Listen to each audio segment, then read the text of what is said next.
Can you reply in the chat, guys? I'm audible. Yeah, perfect. So, welcome to the AFM revision section. Hey, guys. So, today it's day one. We'll be covering different areas of AFM in the next 5 days. Okay, so today, since being the day one, I will be focusing on the advanced investment appraisal part. Okay, so we know that basically in AFM, we have to focus on 5 different areas. That is advanced investment appraisal. Then we have the business valuation. Okay, then we have uh, business valuation, or simply I will consider it as acquisition or mergers. So questions from acquisition or mergers,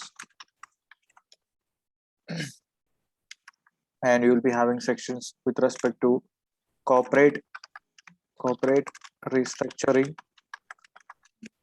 and reconstruction, isn't it? And even you will have a question with respect to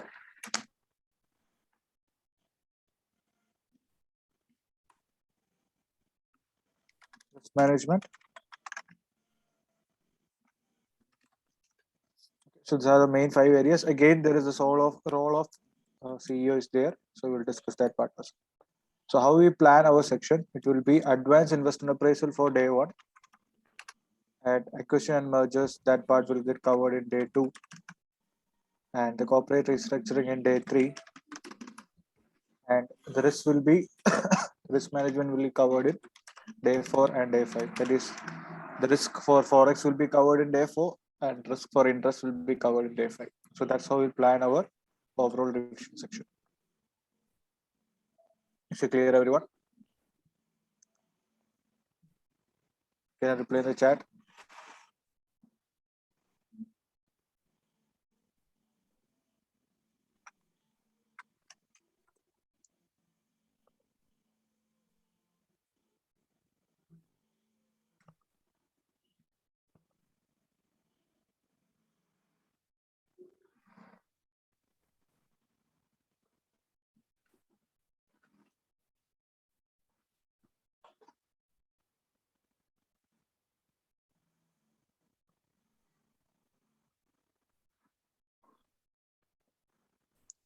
Okay, fine.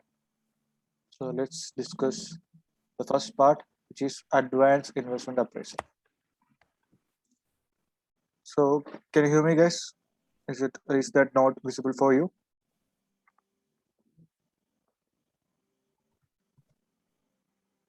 It will end by 10:30, 10:30 to 10:40.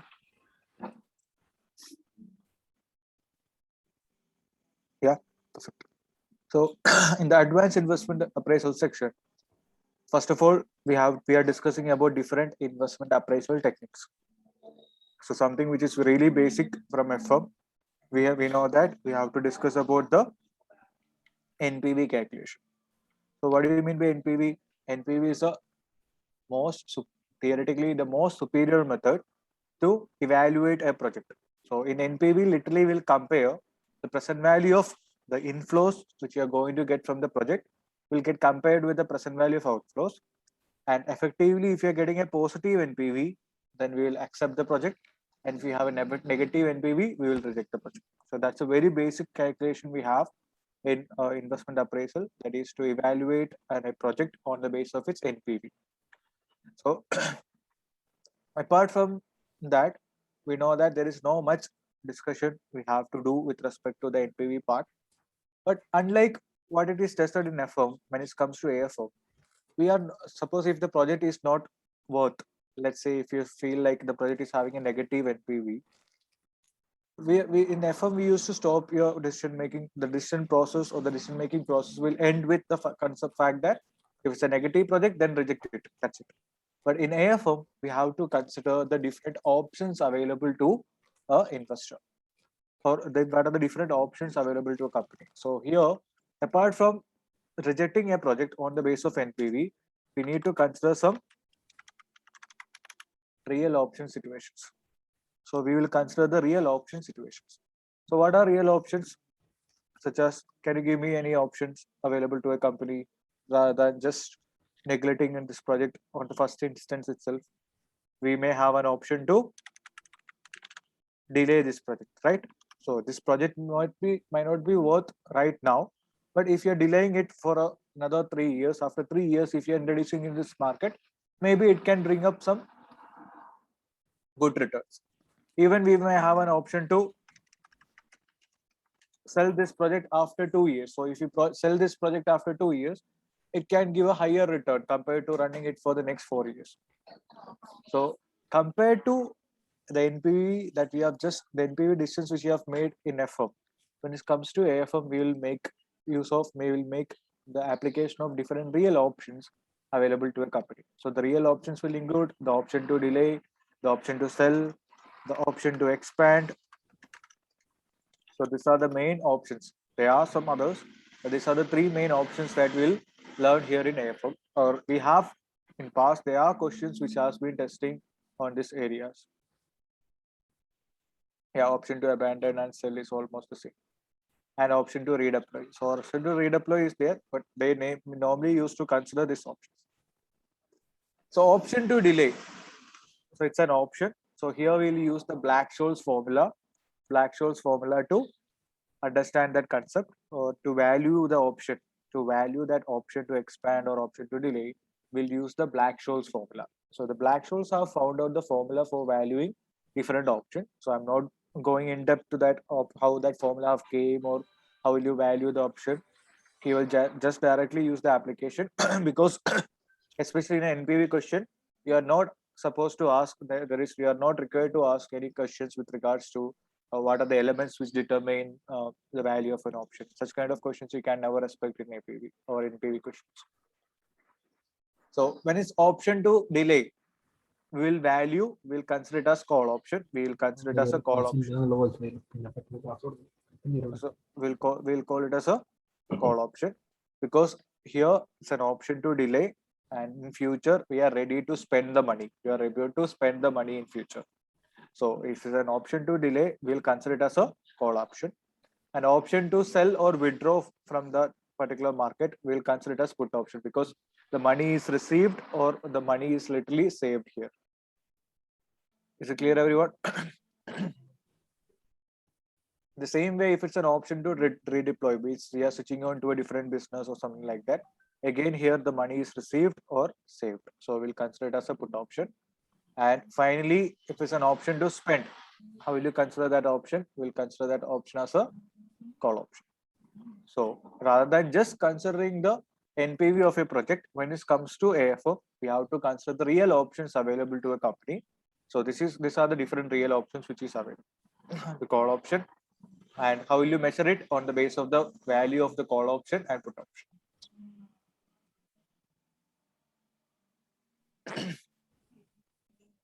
Is it clear, everyone?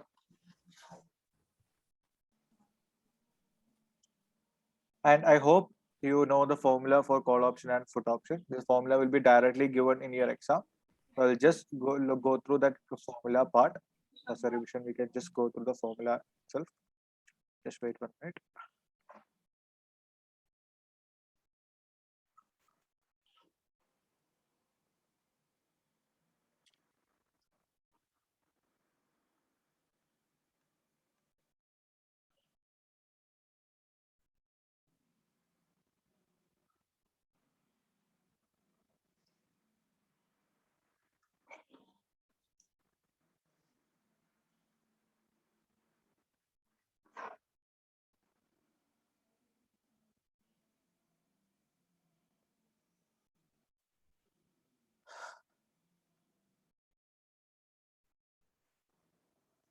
Yeah. So here it's your formula sheet, and the formula sheet, they will be giving the value of this equation. So this is a Black-Scholes formula, and this is how will you calculate it. So just look at the formula.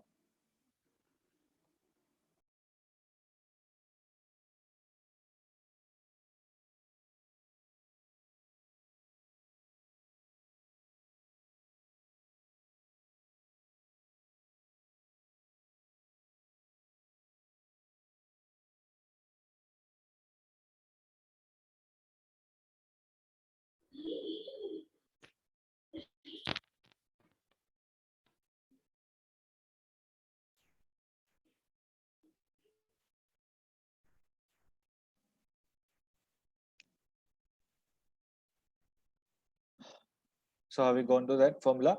So the call option, C is for call option. So how will you value the call option? It is PA into ND1 minus PE into ND2 multiplied by E raised to minus RT. So here the formula will be given, but as a student, you need to, as a candidate, you need to understand what is PA and P. So just note down, if it's a call option situation, this PA, if it's a call option, that is an option to delay or option to expand, then it's a call option, right? So when we are calculating the call option, that is in the option to expand, the situation where there is option to expand or delay, in that situation, PA will be the present value of future cash flows. The PA will be considered as the present value of future cash flows we are about to receive from the asset. And what is PE? What is PE when it comes to the call option situation? PE will be the cost of investment. So because even if it's a option to delay or option to expand, there will be a cost we will incur to do this project, right? Even if we delay it, in future we have to invest in. The same way, even if you are expanding it, you need money. Okay. So in call option situations, that is in an option to expand or delay, the PA and PE will be considered as the present value of future cash flows will be PA and PE is the cost of the investment. Is it clear, everyone? Can you reply in the chat? Yes. So what about the other figures? D1 and D2. So what do you mean by D1 and D2? D1 and D2 are two different factors. So we don't need to in-depth discuss about this variability factors because when it comes to risk management, I will give a rough summary of what are the factors that will determine the value of a call option or a put option. Okay. And D1, we have the formula which is ln PA by PE plus R plus 0.5 percentage. S. What is S? What is S here? What is S? What is S here? S is a volatility. S indicates the volatility or it's a kind of standard deviation. Okay. Then what about T? T is the option, the time to expiry of the option. Let's say if you have an option to delay it for next 4 years, so we have 4 years time to exercise this option. So that 4 years will be considered as T. Is it clear, everyone? And E is an exponent. E is an exponent. Is it clear, everyone? So the ultimate objective is to calculate the PE and PE, PA and PE, plus everything will be given in your question directly. But make sure that you do this step by step. Like here for calculating D1, first of all, you have to calculate ln PA by PE. Then calculate R plus 0.5 percentage raised to S into T. Then add it. Then you will get a figure. That figure will divide by S root T. You should not try to calculate in a single step. Do it in a bit and pieces. And once you get the value of D1, then you can calculate D2. That is D2 is equal to D1 minus S root T. Is it clear, everyone? Then we will calculate ND1 and ND2. So the value of D1, if it is less than 0 or if it's a negative value, then how will you calculate this ND1 or ND2? We'll calculate the ND1 or ND2 using the standard distribution table. Okay. So while we are calculating this ND1 or ND2 using standard deviation table, if any of these values, let's say if D1, if it is greater than 1, the D1 that you have got is greater than 1, then we will add 0.5 to it. Whatever the value you will get here, let's say if it is 0.4932, then we will add 0.5 to it. And if it is less than 0, if D1 is less than 0, then with the value that we get here, we have to subtract You have to subtract it from 0.5. 0.5 minus that particular figure. So clear? So this is how we'll value the D1, ND1 and ND2. And once we find the ND1 and ND2 value, we'll put it to the equation of call option. Then you will get the value of that. We'll get to know the value of that option to delay or value of that option to expand. That will get netted off with your NPV value to understand the overall value of that project. So literally in FM, we used to calculate, our calculation used to just stop with the help within that NPV calculation itself.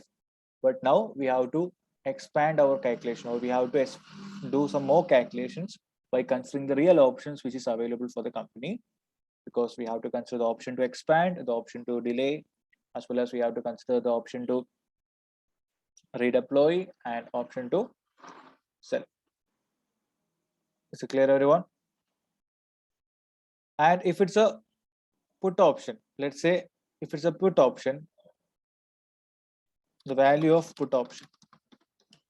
So put option will come in two situations. What are they? It's an option to sell or redeploy, right? So in that situation, we have to value put option. But how will you calculate it? How will you calculate it? How will you calculate this put option? Here, the PA and PE value will be calculated. What is PA here? Here, PA will be the present value of future cash flows forgone. So here, the PA will be present value of future cash flows forgone when it comes to put option. And what about PE? PE will be the sale proceeds. PE will be a sale proceeds. Then we have to value the put option. Is it clear, everyone? Can you reply in the chat? So these are the important factors you didn't just note. Just note it down.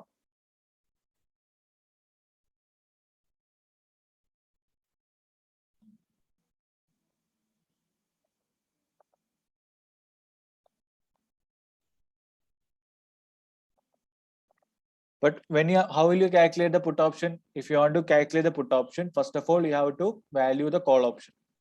First of all, we need to value the call option. Then from that call option, we will deduct the value of put option.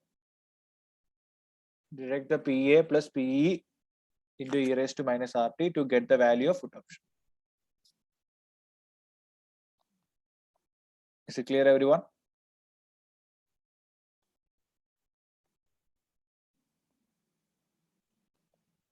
Can you reply in the chat, guys? Is it clear? So we'll do the questions. So after reversing the concepts, I will just make you to do the questions.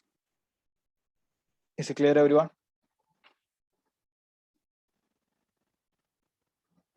So please repeat minus RT. So this one, how will you calculate the put option value?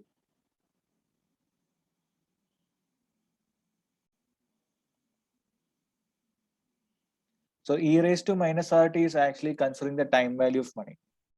So when we calculate the option, we have to consider different factors such as the variability of the cash flows. We have to consider the interest rate in the market. These are different factors that will ultimately determine the value of an option.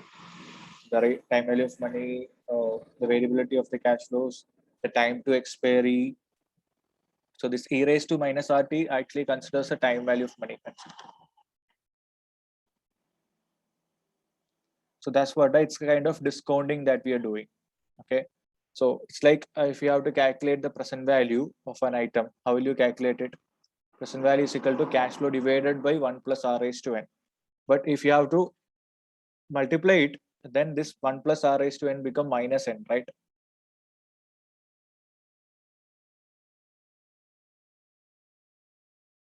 The cash flow divided by 1 plus R raised to n, when it comes to the numerator, it will become minus n.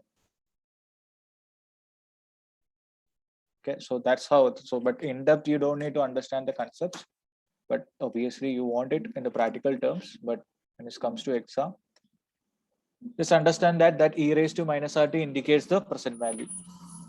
Okay. Then another method of valuing a project is using IRR. So what does it mean by, what do you mean by IRR? What do you mean by IRR?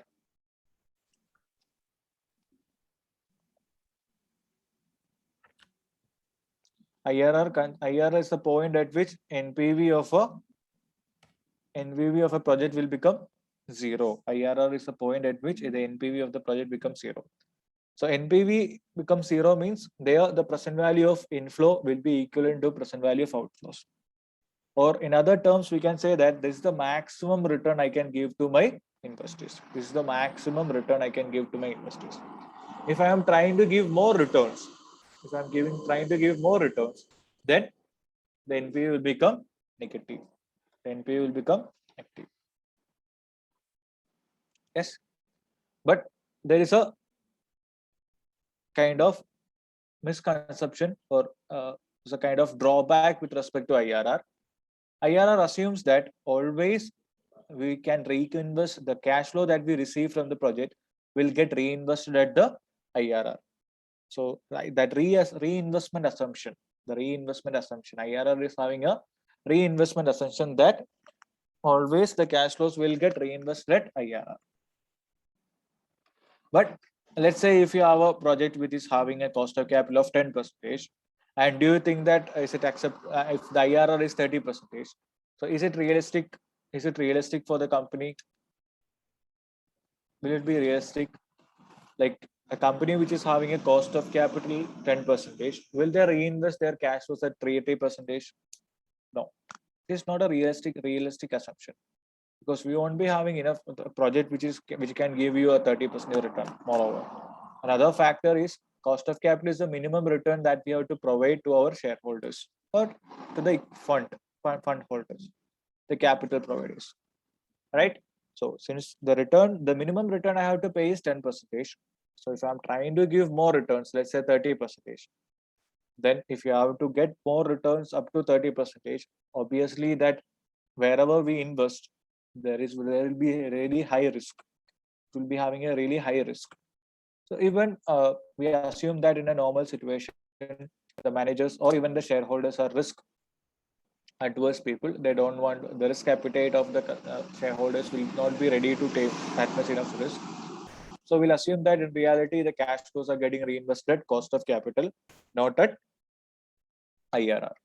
So that's how we are moving into the next topic, that is MIRR, that is modified internal rate of return. So modified internal rate of return assumes that the cash flows are getting reinvested at cost of capital, not at the IRR. But that's a realistic assumption. That can be a realistic assumption. That's how we are moving into the new method. That is, instead of calculating the IRR of a project, we can calculate the MIRR of a project, which is actually this result of MIRR will actually reflect the results that you have got in NPV. Because in both scenarios, we are making a decision with respect to the cost of capital of the company. Is it clear, everyone? Is it clear, everyone, how we have moved from IRR to MIRR? Is it clear, everyone?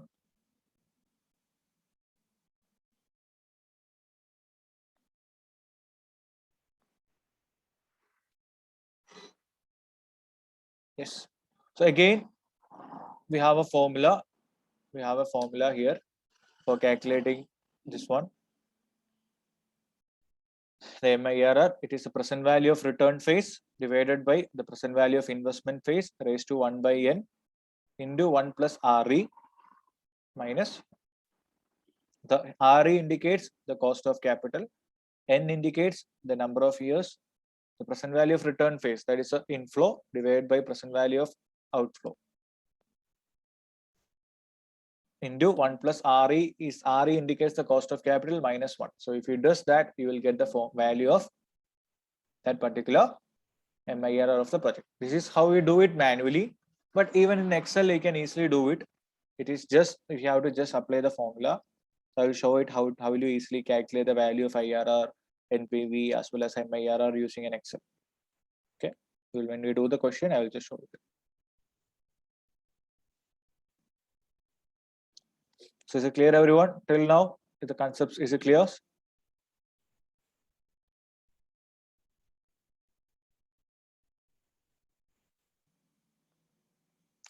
So till now, everything was smooth, well, good. But there will be some situations where you will be getting a scenario where, as a result of investing in a new project, there can be some changes to your business risk as well as your financial risk. So business risk, we know that if you are moving into a completely different industry, then the business risk will change. And the financial risk, if there is a change in your capital structure as a part of this new project, then it can literally change your financial risk as well. So if there is a change in the business risk and financial risk, in that scenario, we cannot consider the value which is calculated using our NPV, because NPV is calculated using our existing WACC. Okay, so this can be only applied if there is no change in the business risk and financial risk, or if the size of the project which the company is going to invest is relatively negligible, or if you are going to appraise the project that is having a similar having a negligible size, or then does not have a change in the business risk or financial risk. In that scenario, we can use our existing cost of capital to calculate our NPV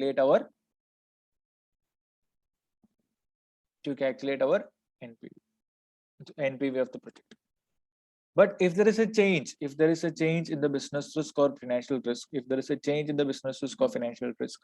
in that scenario, how will you accommodate that situation?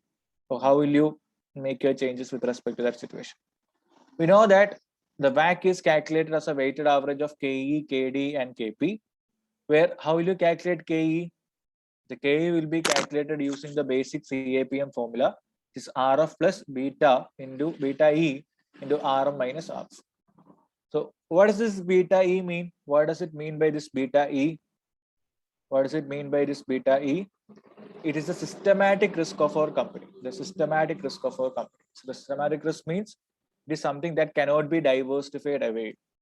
So it needs to be, every investor needs to bear this risk. So the cost of equity will be higher with respect to the increase in systematic risk for the company. Normally, we'll assume that systematic risk, if it is 1, then it is same as the market. If the systematic risk is more than 1, then it is literally more, the company's shares are more risky with respect to the market. And if the systematic risk is less than 1, then we'll assume it as a situation where the systematic risk will be lower than the market. So that's how we'll determine the value of a systematic risk. So the systematic risk will include the financial risk and the business risk. So there are two situations. First case, if there is a change in the business risk, can we use existing WACC? If there is a change in the business risk, can we use the existing WACC? No. If there is a change in the existing WACC, then we will calculate the risk adjusted WACC to appraise the project. In that scenario, we will calculate the risk adjusted WACC to appraise the project. So the question here is, how will you calculate the risk adjusted WACC? In order to calculate the risk adjusted WACC, first of all, we need to identify the business risk of our new project. If you are moving into a new operation, we have to calculate the business risk of our new project. So the business risk is equal to beta A is equal to beta E multiplied by VE divided by VE plus VD into 1 minus T. This is the formula derived by M&M. So M&M combined with this particular formula with the capital structure theory. So M&M and CAPM has been combined together to arrive at this formula. So the beta A, the business risk of a company, is equal to equity beta multiplied by value of equity divided by value of equity plus value of debt into 1 minus T. Is it clear, everyone? So whenever the business risk is getting changed, we cannot appraise our project using existing WACC. We have to calculate a risk adjusted WACC. So in order to calculate that risk adjusted WACC, the first step is to calculate the business risk. It is beta A is equal to beta E multiplied by VE divided by VE plus VD into 1 minus T. Is it clear, everyone?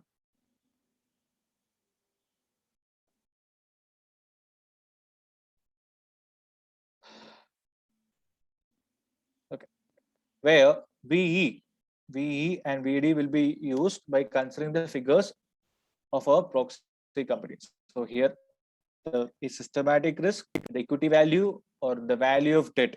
We will be using the figures of our proxy company or of our target company, or by using the industry average of our target company. Is it clear? So this is literally we are trying to calculate the business risk of our target company. The next step is calculating equity beta. We have to calculate the equity beta for the systematic risk of a company using the business risk of our new project or the business risk of our target company. So how will you do it? It is beta E is equal to beta A from step 1 multiplied by value of equity plus value of debt into 1 minus T divided by V. So we are just rearranging the same formula that we applied in step number 1, but the only difference is here in step number 2, when we calculate the new systematic risk, we'll use the business risk of our target company, but the capital structure will be of our own company. The capital structure that we'll use will be of our own company. Is it clear, everyone? So in step number 2, we have got the systematic risk, which is adjusted for the business risk of our target company. Now we'll use that beta E to calculate a new cost of equity, which is adjusted for the risk of our new project. So what will be the new formula? K is equal to RF plus beta E into RM minus RF. So by using the KE, we'll calculate the new WACC, which is the risk adjusted WACC. Do we need to make a change in the cost of debt calculation? No, because we assume that only the business risk is getting changed. There is no change in the financial risk. That's the reason we are just making the changes with respect to KE, and we'll assume that the cost of debt, everything will remain the same. And that's how we'll calculate the new WACC, which is adjusted for the risk of our new project. Is it clear, everyone?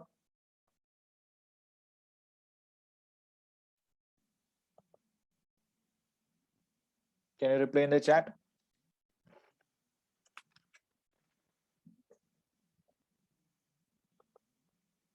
Okay.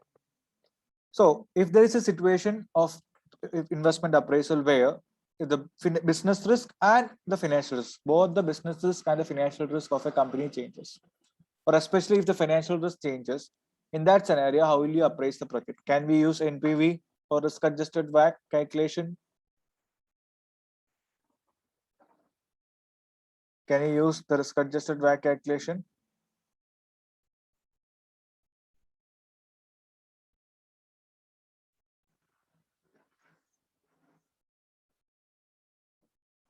No. If there is a change in the financial risk or business risk, in that scenario, we will introduce a new method to value a project, that is APV, that is adjusted present value. That's where we'll use the APV.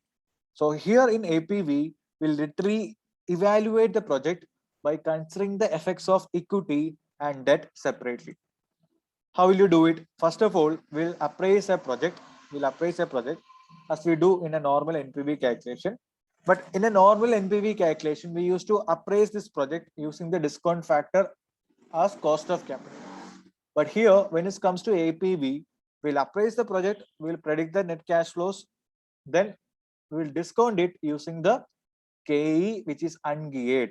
That is, we'll assume that it's a cost of equity of a company that does not have any kind of debt. Why we are doing it? Because we need to know the effects of cost of equity separately. Is it clear, everyone?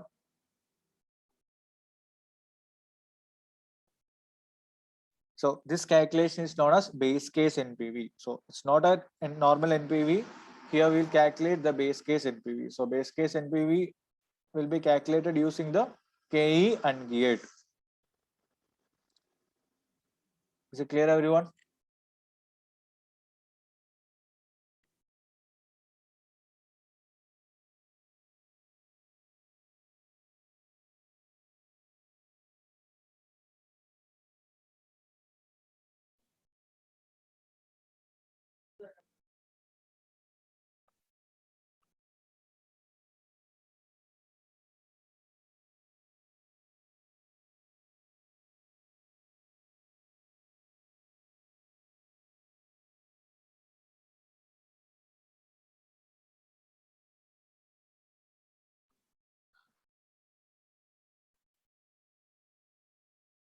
Okay, fine. So how will you calculate this KE and gate? We have two ways in which we can calculate it. The first option is using this formula, that is KE and gate is equal to RF plus, instead of using beta E, we will use beta A into RM minus RF. Is it clear? Can you reply in the chat?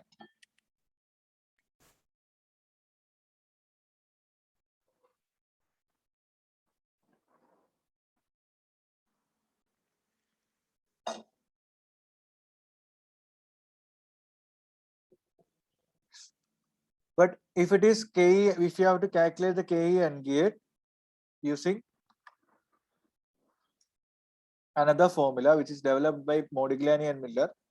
So their formula says that cost of a geared company will be higher than the cost of a ungeared company, right? So by understanding with that concept, they have come up with a new formula, that is M&M with the tax formula to calculate KE and gate. That is KE geared is equal to KE ungeared plus cost of debt minus KE ungeared into 1 minus T into D by E. Is it clear, everyone? So this is the formula to calculate the cost of a ungeared company using M&M with the tax. So here I have mentioned a question. I hope you are using the revision kit Kaplan. So there's a question on a Strayer company. It's a bit old question, but it's a very basic question to understand the APB concept. Okay. And with respect to KEG, how will you calculate the KE and gate? You can calculate the KE and gate, and this question is getting applied in the question. Stipulate it. There is a question on a stipulate it in your revision kit. If you are just going through that question, there they have actually calculated the KE and gate using this formula. Is it clear? So obviously I will make you to do it, but I'm just reversing the concepts for the day. Is it clear, everyone? Okay, so right now we are calculating KE and gate, and we'll use it to calculate the base case NPV. Then next one, in step number 2, we have to calculate the financial effects, the present value of the financial effects. So how will you do it? Step 2, we'll calculate it in such a way that the present value of tax savings because of the loans we have taken. So most probably the company might have funded some amount through loans, using normal loans as well as using some subsidized loans. So whenever you have seen this subsidized loan situation in a question, literally it means to say that it's an APV question. So that's a hint to understand that it's a APV question. Is it clear, everyone? Okay. So let's say if it's a 5-year project, we have to calculate the present value of tax savings. How will you calculate it? The interest, that is normal plus subsidized, into 30%. Then whatever the annuity factor, because every year the interest will be same. So the 30% is the, I assume that tax rate is 30%. So that interest into tax rate multiplied by, if it is for 5 years, multiplied by the annuity factor. The discount rate can be either the cost of debt or the risk-free return. You can use anything, because we assume that the risk-free rate of a company will be the cost of debt itself, because debt is a risk-free. Debt is risk-free, right? So even the cost of debt is not given, in that scenario, we can use the risk-free rate. Okay. So we should calculate the present value of this financing effect. So how will you do it? Whatever the interest we pay multiplied by the tax rate into annuity factor.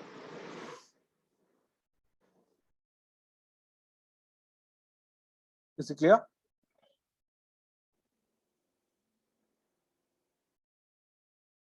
Then the subsidies rate of interest. So since there is a subsidized loan, sorry, I didn't get it. My ATM means,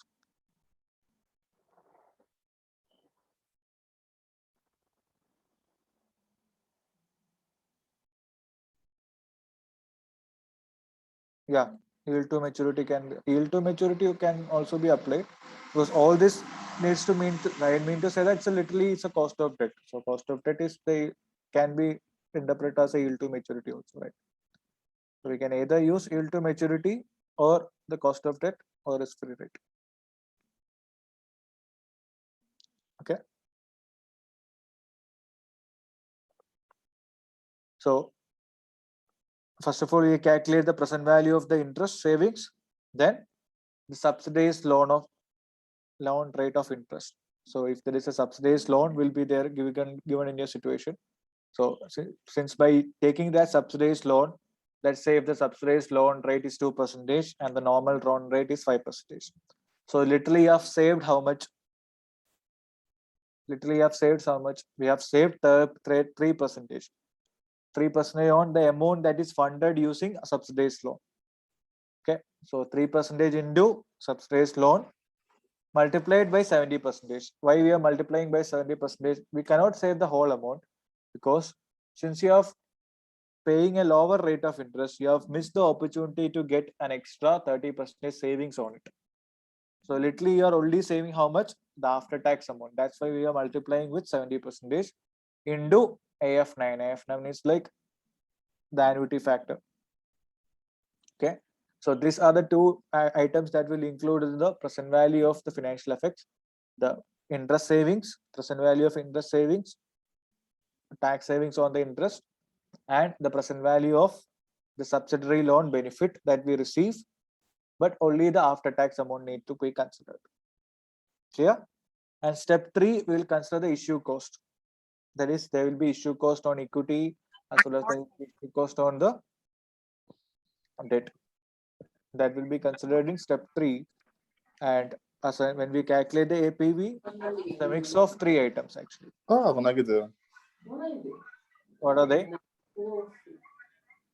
It will include the base case NBV plus the present value of interest savings minus issue cost. So when we calculate APV, we have to consider these 3 factors together. What are they?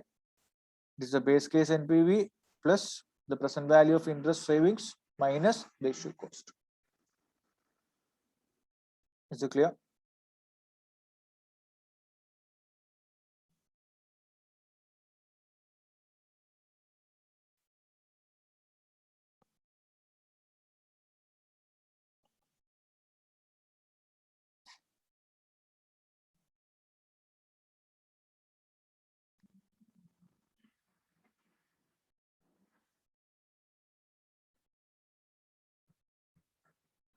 So I hope I understood the situations where we have to calculate the APV.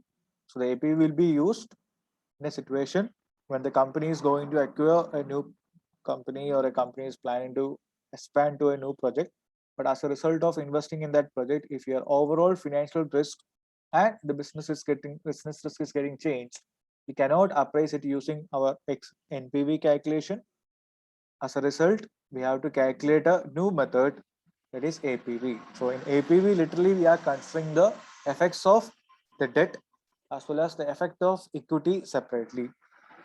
So how will you calculate the effect of equity? We will calculate the KE and gate, and we will calculate the NPV using the KE and gate. Next one, we will consider the cost of debt. So how will you calculate the cost of debt?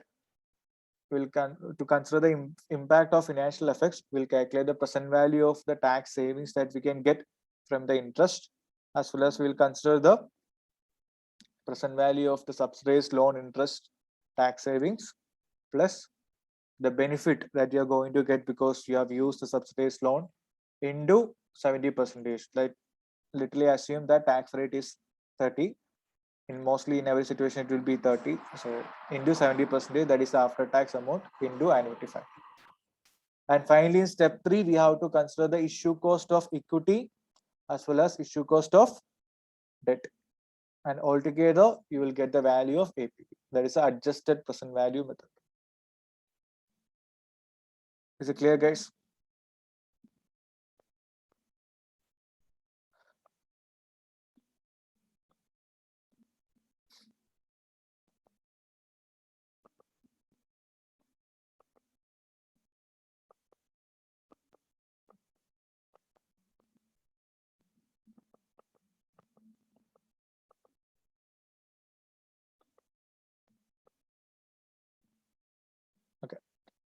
So the next part in investment appraisal is about the international investment appraisal. So like what you have learned with respect to NPV, a normal NPV calculation, there can be a situation where they will ask you the international investment appraisal.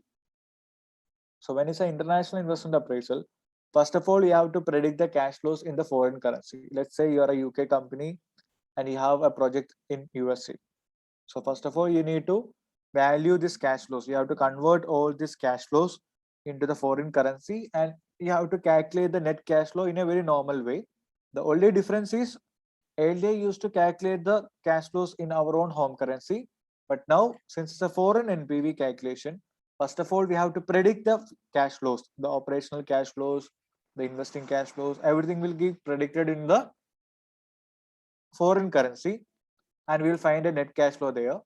So this net cash flow will get converted into our own home currency using the exchange rate. Then we will discount it to calculate the NPV. So that's the basic format we follow for international investment appraisal. Is it clear, everyone? Can I reply in the chat?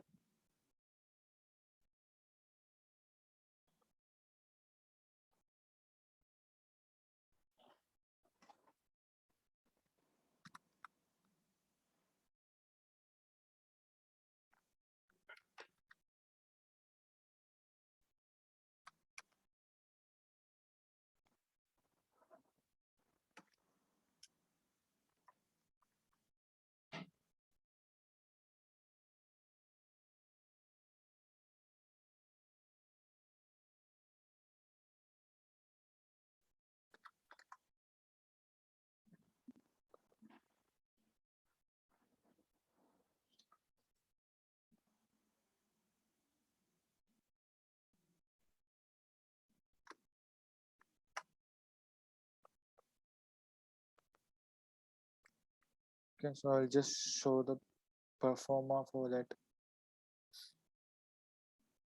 investment appraisal.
Yeah, like we'll do the some practice. So first of all, I'm just reversing the main concepts of investment appraisal.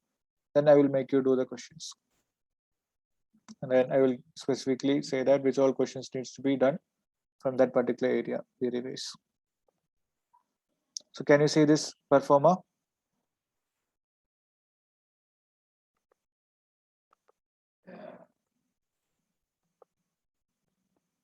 Can you reply in the chat?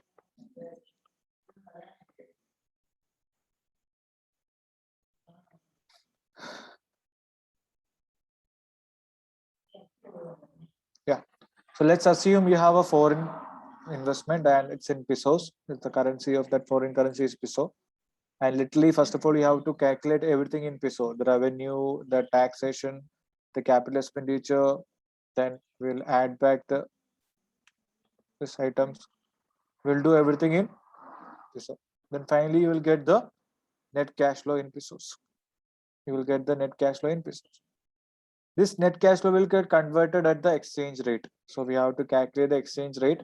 Sometimes this exchange rate for year 1, year 2, year 3, and year 4 will be given. If it is not given, how will you calculate the exchange rate? How will you predict the exchange rate? If it is not given, in that situation, the exchange rate will be predicted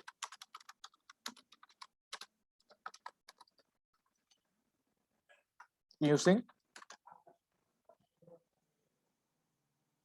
purchasing power parity theorem. That is spot rate into 1 plus first currency inflation divided by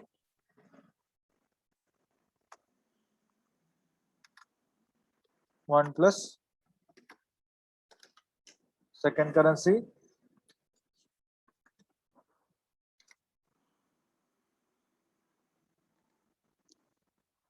Okay, so this is how you can predict that exchange rate.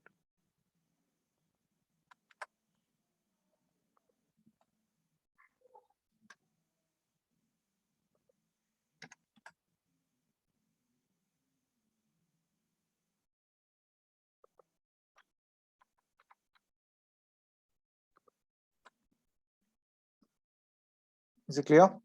So sometimes the exchange rate will be given in the question. Sometimes it won't be given. It will not be given.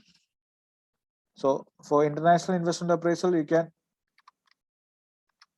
do these two questions, Simra and Elanvi. So these are the two questions we can focus with respect to this topic, international investment appraisal.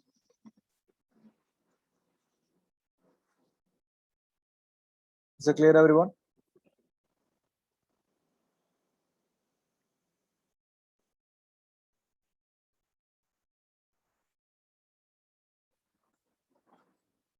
I hope you are noting down the questions. Okay, so we can find the net cash flows, and let's say if the foreign currency is having a tax rate which is lower than our own currency, then after conversion we have to pay the extra tax. Okay, that is because if there is since it's a double tax treaty, you don't need to pay the tax again. But let's say the foreign currency tax rate is 30%, but we have a tax rate at 35%, so we have to pay that extra 5%. So that's a kind of adjustment you have to be aware about. And obviously, if the parent company have issued any kind of parts or any kind of raw material or any kind of management service for your foreign subsidiary company, then you will get a profit on that service or goods that you are provided. So this cash flows needs to be considered. And if you have received any other local cash flows in your own currency, then again consider that, and will pay the tax, will pays the tax completely.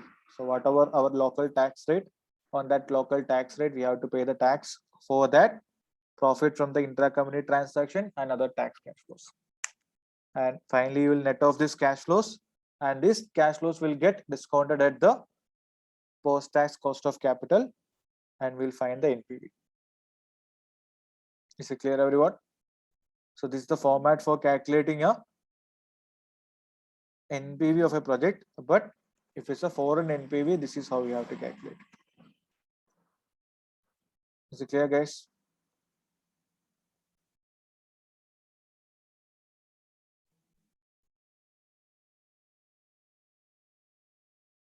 So just note it down.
Yeah, I'll be sharing it now. I'll be sharing.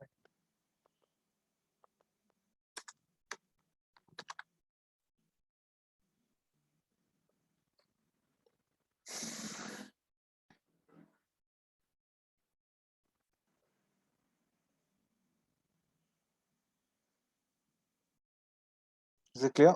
Shall we move to the next part of investment appraisal? So the final, so we have done with the different valuation models. So these are the three different situations we have to cope up with respect to international investment appraisal area. The first one is with regard to the NPV calculation, but you can't expect a normal NPV calculation in AFM. It will be either mixed with the real options, or we have to calculate the NPV using that risk adjusted discount factor. Okay, then you can get the questions to calculate MIRR as well as to do APV, or even you can expect the question from international NPV as well. Is it clear, everyone? So these are the different types of questions that you can get from your advanced investment appraisal area.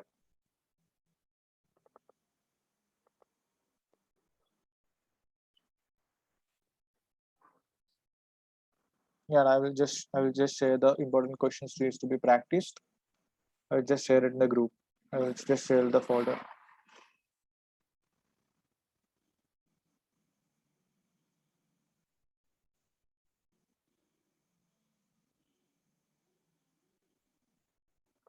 Okay.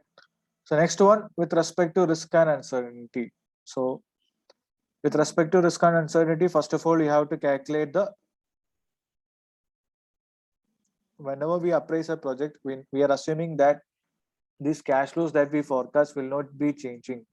So we are, but literally in reality, the cash flows that we forecast can change from what we forecast, what we estimate, from what we have projected or what we have estimated, right? So we need to consider the fact, we need to consider a situation where if there is a change in the sale price, or if there's a change in the variable cost, if there's a change in the sales unit, or if there is a change in the discount factor, how it can impact your results, how it will impact your results. So that's what we are trying to do in this next topic, that is risk and uncertainty. Okay. So the risk and uncertainty will include the sensitivity analysis is equal to NPV of the project divided by the present value of related cash flow, that is after tax related cash flow. So literally, if you, how will you calculate it? How will you do the sensitivity of a item? You have to predict the NPV of a project. So NPV of the divided by the present value of related cash flow. So what are these related cash flows? Let's say if it's selling price, what will be a related cash flow? If it's a selling price, what will be a related cash flow? For sales price, the related cash flow in your NPV format will be after tax sales revenue cash flows.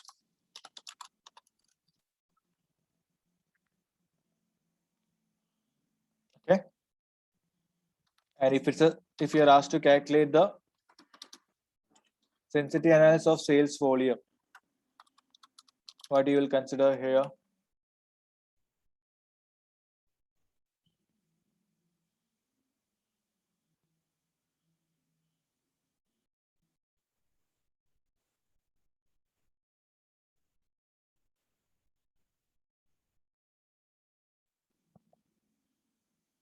Yes, if it is sales volume, gross profit. No.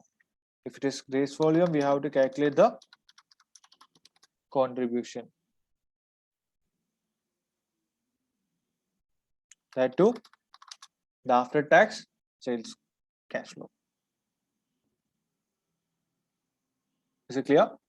So if you're asked to calculate the sensitivity analysis of sales volume, we have to use the contribution. And if you're asked to do the risk and uncertainty or the sensitivity analysis of sales price, then you have to use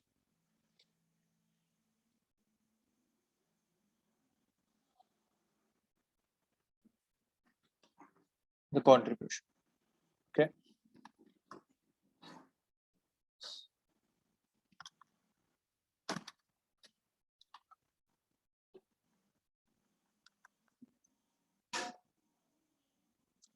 So contribution means sales price minus variable cost.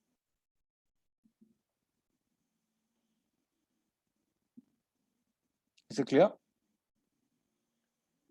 The sales price, the sales revenue cash flow minus the variable cost cash flow.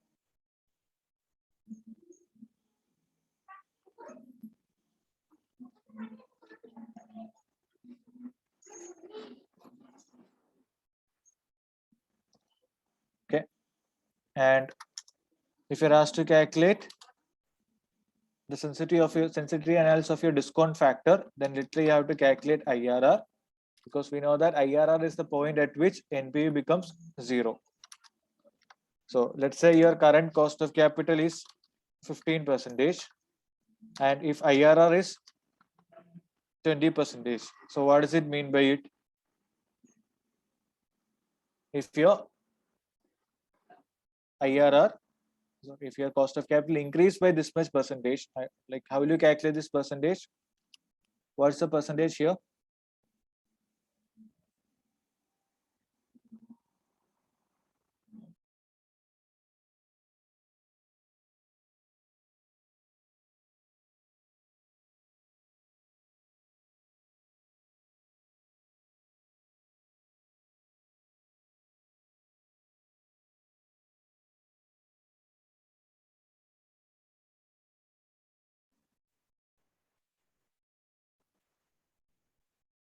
So how will you calculate it? Can you just consider what's the percentage or what's the sensitivity analysis for cost of capital here? Your cost of capital is 15% and your IRR is 20%.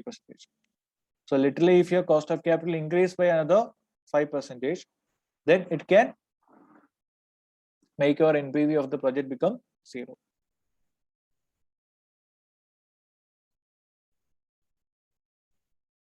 Is it clear?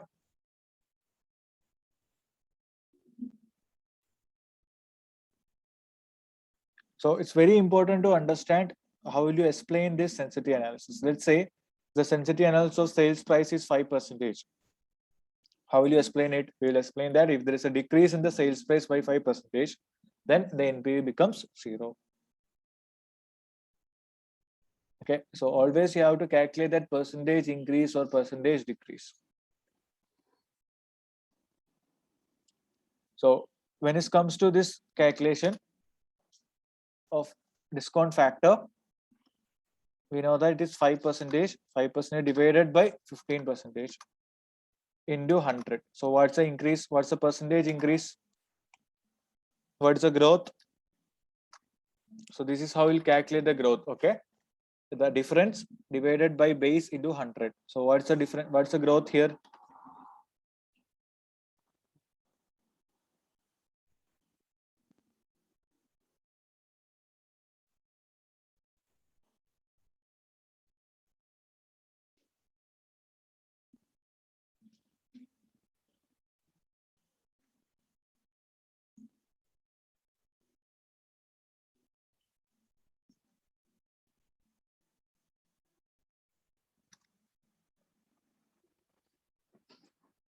Can you calculate it? 5% divided by 15% into 100. What's the growth?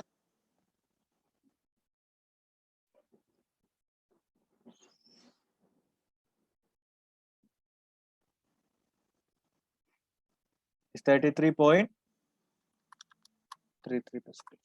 So we can say that if the cost of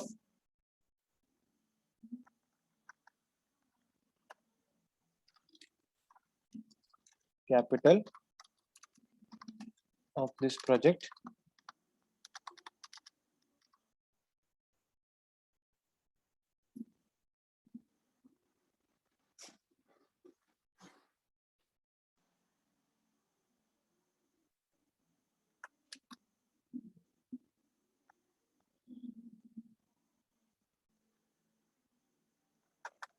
NPV project will become 0 if the cost of capital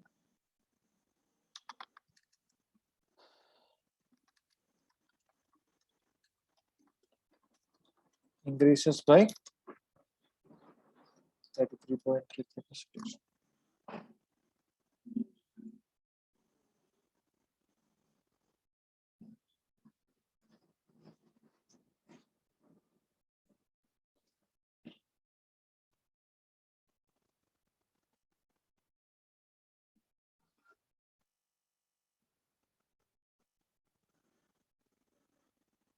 Is it clear, guys?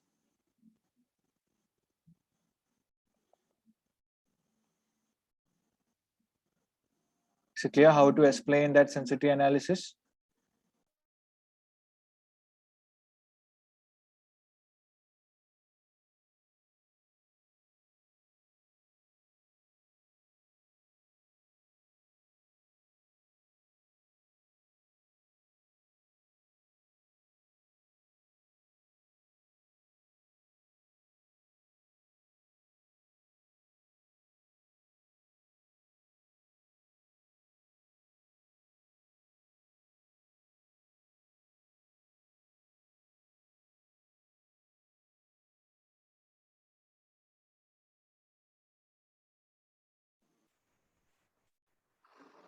Yeah.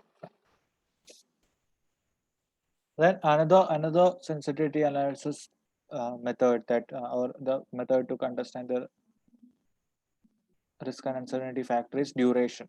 So duration is something which is in relation to payback. So how will you calculate the duration?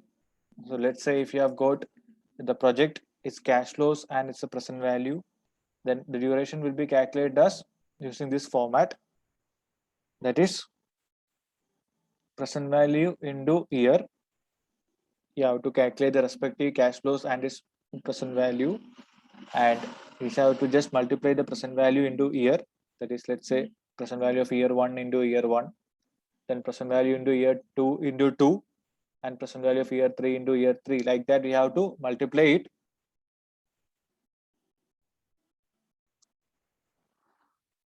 Then take the sum of this present value into year column.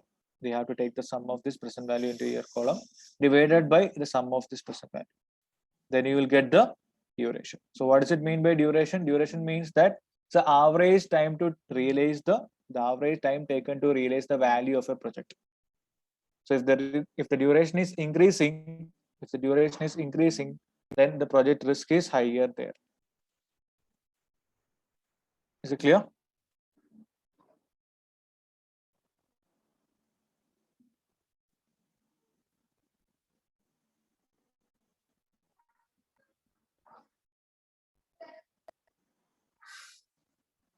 Can I reply in the chat?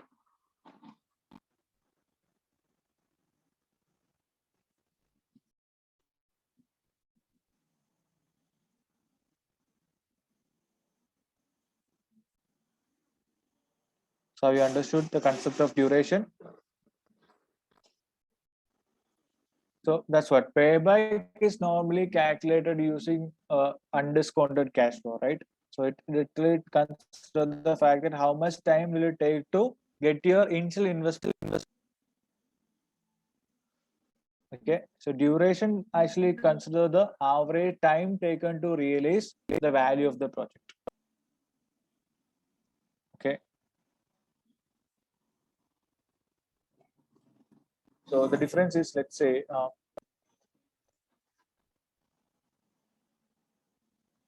you have a project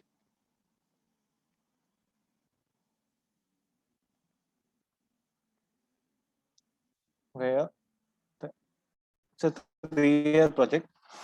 For one project, you got the cash flows of 8, 8, and 8. So these are the present values that you have received in 3 years.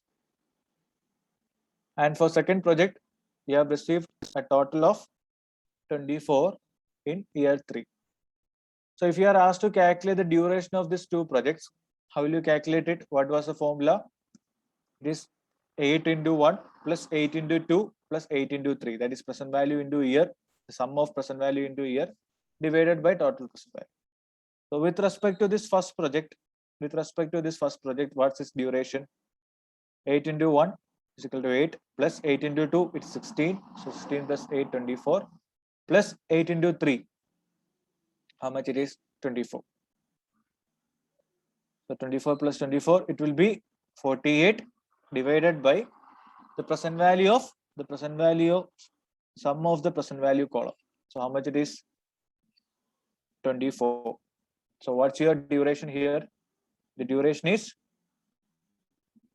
2 years. So it means to say that since you get the cash flows in advance, we can reinvest this cash flows and thereby we'll realize the value of this project in advance, very early. But if you are considering the second project, there in both of this project, you are ultimately getting the same cash flows. But here, initially in year 1 and 2, there is no inflows, and immediately in year 3, you are going to get 24. So how will you calculate it? Is 24 into 3 divided by 24. So what's your duration here for the second project? It is 3 years. So literally in these two situations, the sum of the total present value is 24. But since you have got the cash flows in advance, we got the time to reinvest it. And thereby we can realize the value of the project much more easier compared to the second project. So that's a difference between a. So here we are actually considering that reinvestment assumption.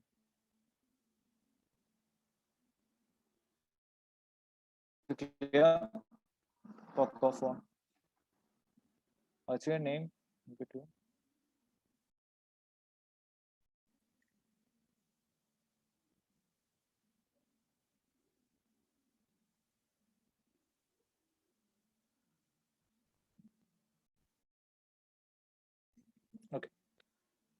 So even it's a method that you will learn with respect to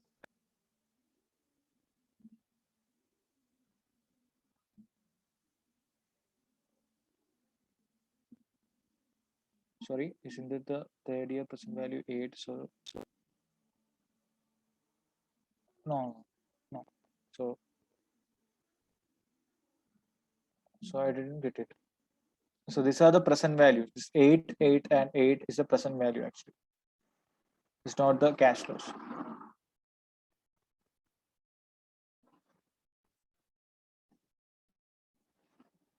Okay.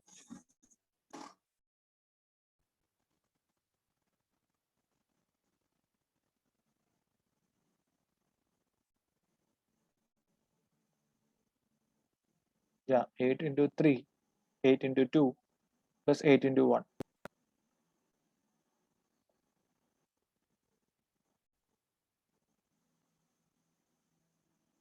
What's the confusion there, Ruben?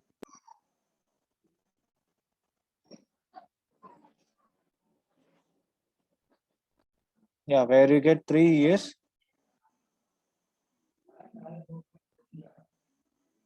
You did 24 into 3 divided by 24. Yeah, I've done it intentionally because in second situation, year 3, that is year into its respective cash flows, right? The present value into year. There is no cash flows in year 1 and 2. So plus 3 into 24 divided by what's the total present value? It is 24 itself.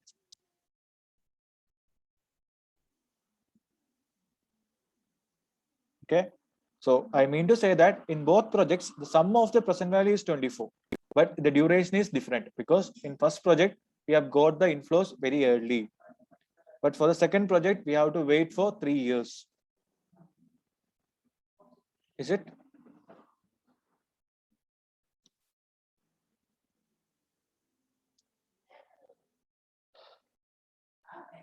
Perfect.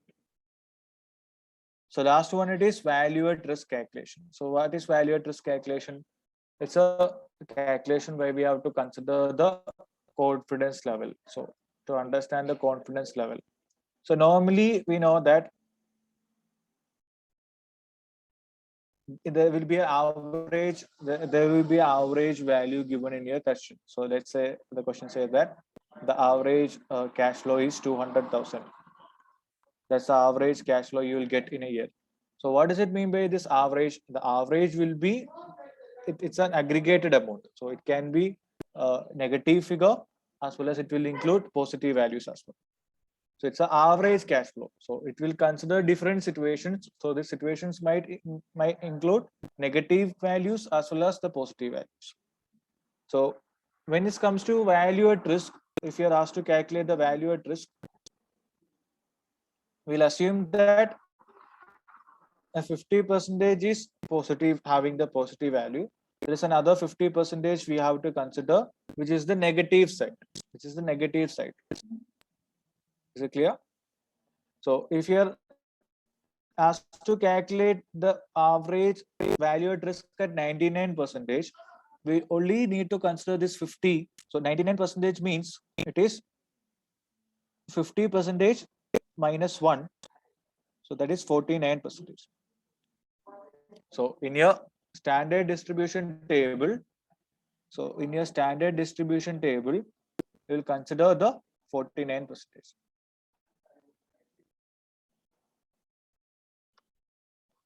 Okay. So we'll consider this 0.49.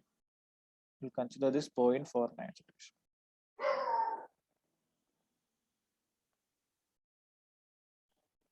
Clear? So by using that value that you have got in that particular standard distribution table, we'll calculate the value at risk.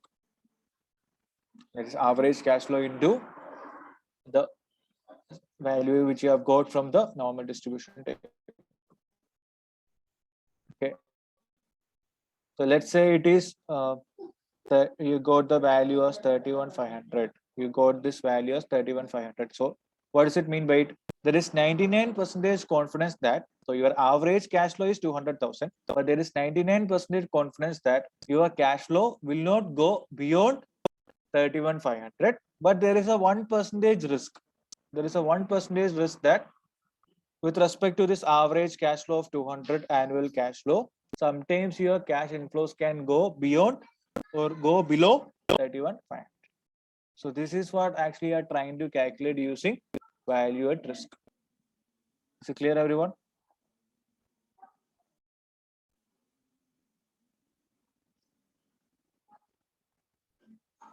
Can you reply in the chat?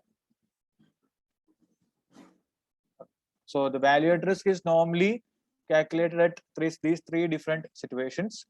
That is 90, 95, and 99. So if it is 90, we will consider it as 40%.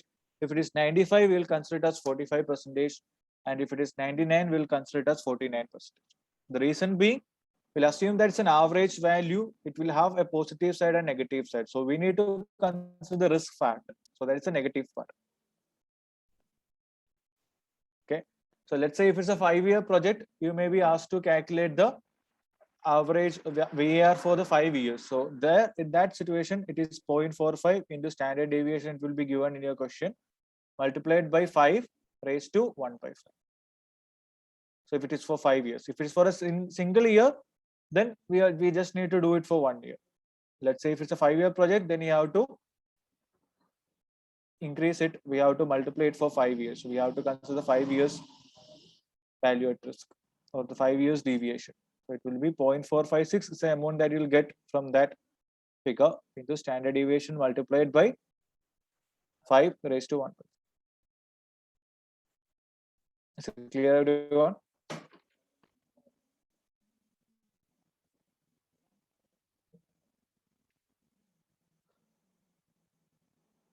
Okay, guys. So yeah, that's it for your investment appraisal part. So I will just share these notes and you can just go through these questions.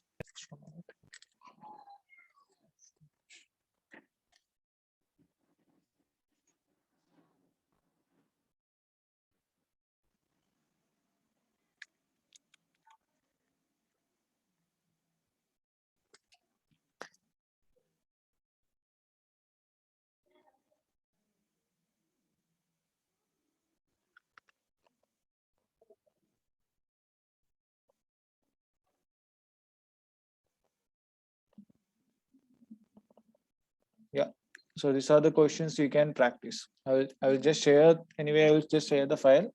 So these are the questions you can practice from advanced investment operation. Okay.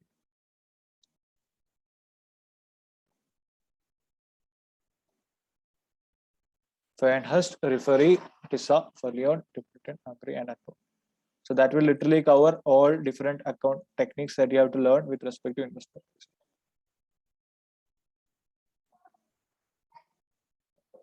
So this, but whether it's BPP or Kaplan, these questions will be there because I don't encourage students to do any questions specific to any BPP or Kaplan. Just need to focus on the past papers. Yeah. So these are the questions which have been tested in the past papers. So literally it will be there in both Kaplan and BPP.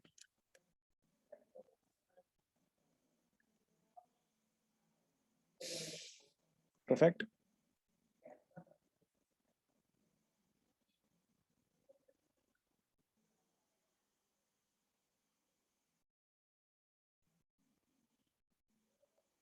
Yeah. You guys just go through these questions. Anyway, I'll make sure that tomorrow, if you have any doubts, I will just go through it. And I will share the recordings. I have the recordings of some of these questions. I will just share the recordings as well.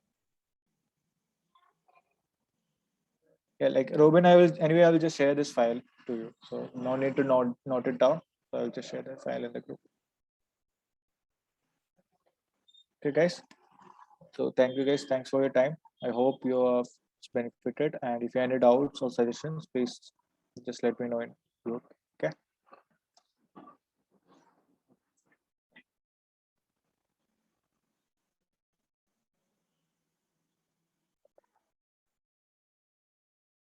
I'll be sharing it on WhatsApp now, the WhatsApp group. And the question practice videos, I will just share in the Telegram group. I will just share the link as well. Okay.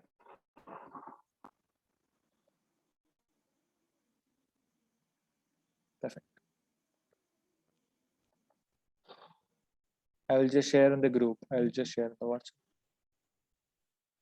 You can just download the Telegram app from the Play Store and you can just use it.